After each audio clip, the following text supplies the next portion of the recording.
Guys, Mlok KCT back for another video for you here, and today we're going to be discussing the Magpul Mlok rifle length handguard.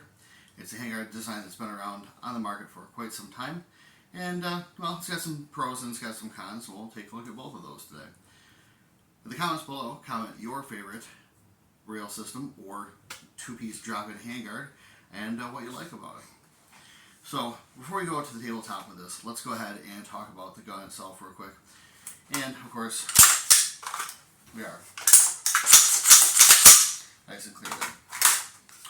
So, with this one, I set this up as a dissipator, and I've always wanted to go back to the classic look of the Magpul Mo handguard. And if you guys remember, the Mo system was the precursor to the Mlok system, and had the same kind of negative space attachment system that you see here. Just a little bit different specifications on how they had that laid out. So when I went to go ahead and do this gun, I looked at a couple different rail systems and a few different drop-ins, and most of them were pretty freaking expensive. And one of the reasons why I landed on the Magpul, besides wanting to do that kind of style, is it was right around $35 for the rifle length system. Now, you're looking at, for rails, you know, upwards of a couple $100 depending on what you want. For this being a dissipator, I wanted to keep the standard triangle front sight there, keep that front sight post for that front sight post gang look, and I wanted to do something where the drop-in did not affect that. I didn't want to have a free float that kind of ran all the way up there and kind of have that look. I wanted to have sort of a modern, retro kind of look to it, and I think that this fit the bill quite nicely. Now, there are definitely some pros and cons. There's some drawbacks that are pretty significant, and there are some pros that are very significant. Again, in the pro column, we have the price. For $35 or so, you can't really beat that very, very well. I know, again, with most rail systems, you're looking at a couple $100 depending on what you actually get. And again, I've got a ton of free float guns. I didn't want to just go ahead and do another free float rail and just have a front sight out there, because I've got a couple setups like that already. So this is a little bit bigger, obviously, the old or the newer Magpul SL handguards. They're a little bit the slim line.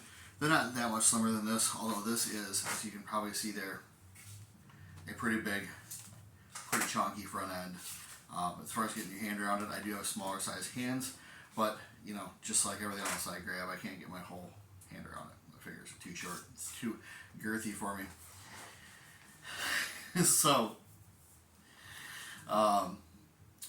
rifle length systems have kind of fallen out of favor in a lot of ways.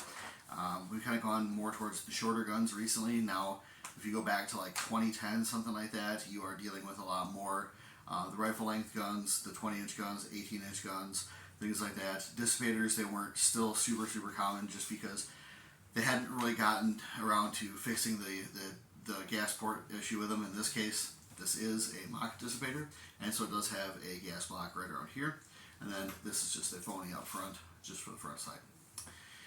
So they hadn't quite figured out either to do that or to drill out the gas port to give it what you need for the dwell time.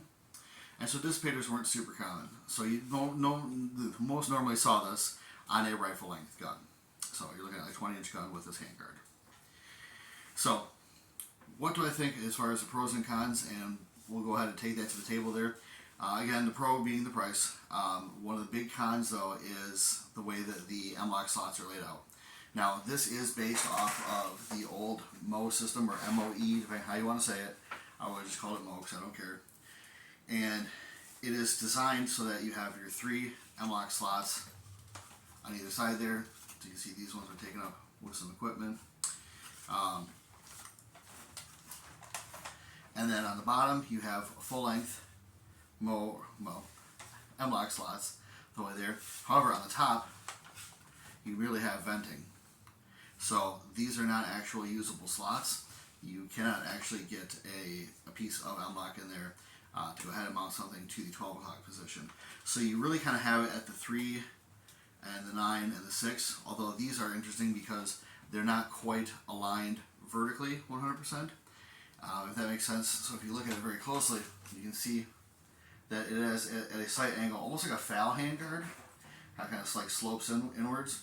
So you're not getting everything 100% lined up vertically. In most cases, it doesn't matter. Like this flashlight mount, still doesn't really matter. It's on there where it needs to be. Things like that. This from Fab Defense here, this little grip. It's also a QD slot, so I'll run my hand like that on there. And it also is a QD sling swivel, so I usually run a sling up there. And that takes care of two things at once. Before I was running a separate Magpul QD mount here, and then just like a rail cover, and I just decided that that was kind of stupid when I have this awesome piece of equipment here for Fab Defense. So got a review on that as well for you. So for the bottom part, it is not too bad because it does give you the chance to go ahead and mount your accessories wherever you want them. Again, on the top part, if you guys are mounting stuff at 12 o'clock positions, unfortunately you're going to be disappointed, and even the side ones leave something to be desired.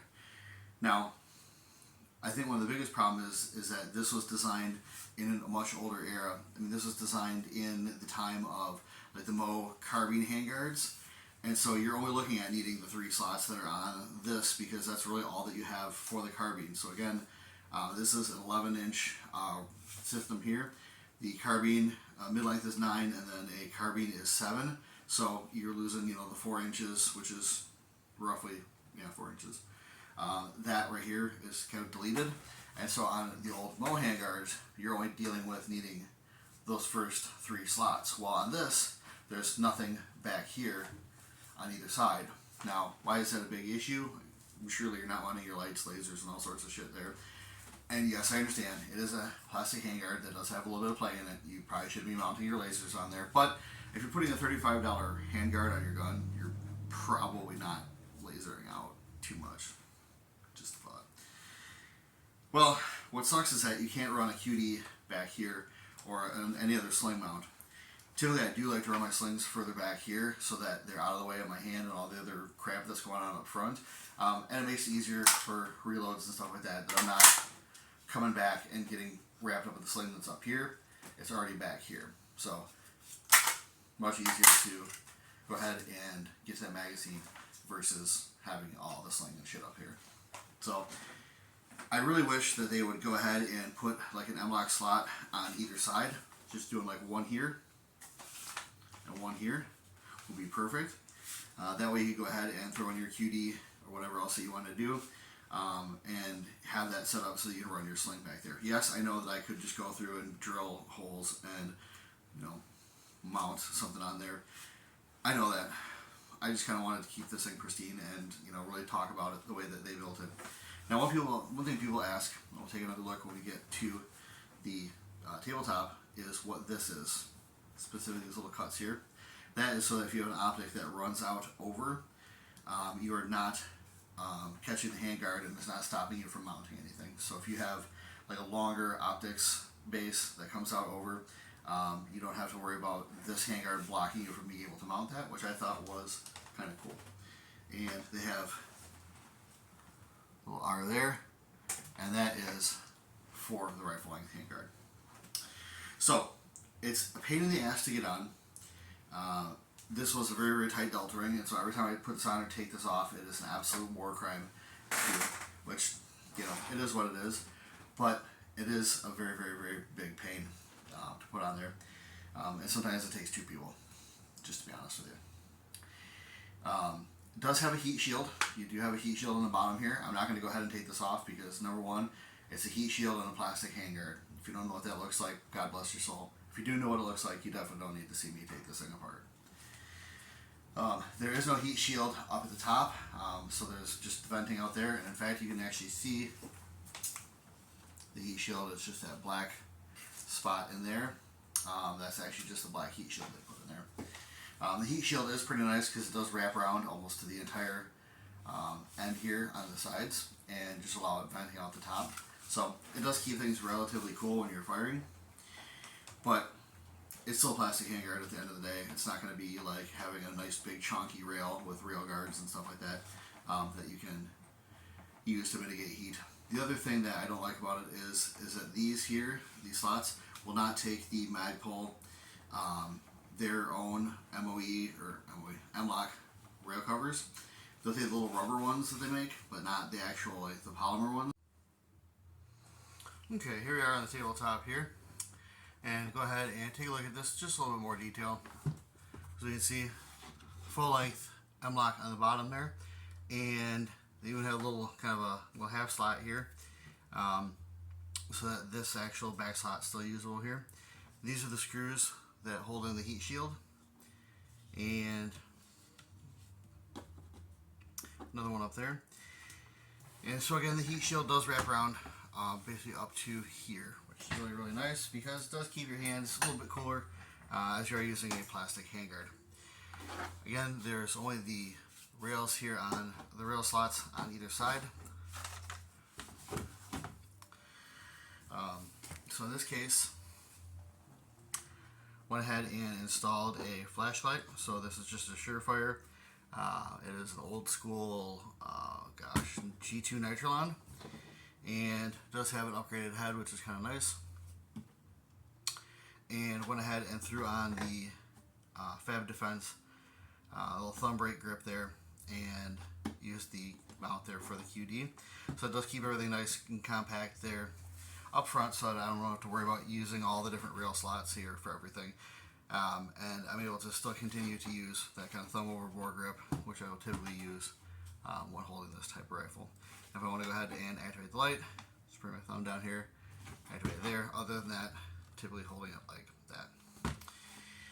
So the mount itself is just a Monster Tactical Mlok mount. And up front we just have a V7, and it is the Helios K, so it is the short 5.56 version of the Helios. Yeah, and that is all set for that. So we do have the bayonet lug there. Went ahead and removed the sling swivel because I didn't need it. But yeah, that's pretty much everything that you got there. There's nothing to mount, or nothing to be able to mount it on the 12 o'clock surface, which is kind of a drag there for this type of handguard. But for 35 bucks, I mean, if you need something that fills the niche, that is a two-piece drop-in system that you don't have to go and remove your front sight post for, this is not a bad system. The price is definitely right. I do think that it is an older design that is in need of a rework. I know that with rifle length systems being a little bit less common nowadays than they used to be, you're less likely to ever get a rework of this from Magpul. In fact, their SL line itself is the handguard is it's mid-length and carbine length, but they don't do anything for the rifle length. So even in their newer systems, they don't have any accommodation for a rifle length system, and that's just market driven from Magpul. They're not seeing enough people asking for a rifle length handguard, so they're not reworking that into the SL. In fact, I'm kind of surprised that we got the Mlok handguard when we did, and this is still quite a few years old now at this point. So other than that, guys, that's really all that I have here for you. You can go ahead and put rail covers on these, not the Magpul Mlok rail covers, not the rubber ones you can use, but not their polymer ones. But that is pretty much all you can do with that. Again, you need some more on the bottom, but there's not a whole lot of mounting options there. So guys, hopefully you like this. Like, share, comment, and subscribe. Have a great rest of your day, and I will have more for you later.